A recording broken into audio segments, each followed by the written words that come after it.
ვნებებთან ბრძოლა სჭირდება мотивация და გააზრება ცხოვრების საზრისის.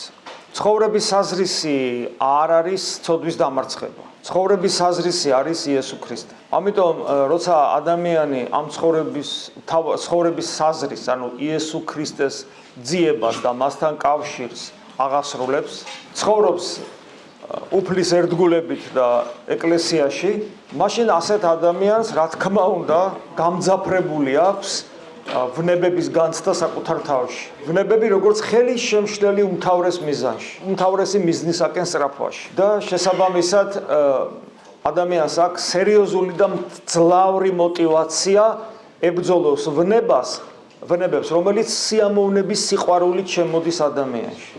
და ამავე დროს ძალიან ეხმარება ვნებების დამარცხებაში ის, რომ ადამიანი ებრძვის თავის სიამაყეს.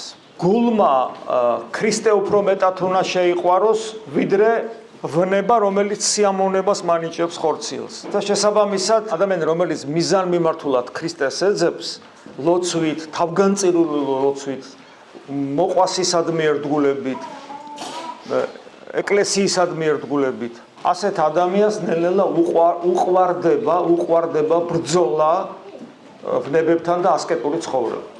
და ნელ-ნელა ასეთ ადამიანს ღმერთი ეხმარება და ღვთის მადლით ხდება ვნებების დაძლევა. როდესაც ჩვენში ქრისტე მკვიდრდება, იქ ვნებების ადგილი აღარ არის.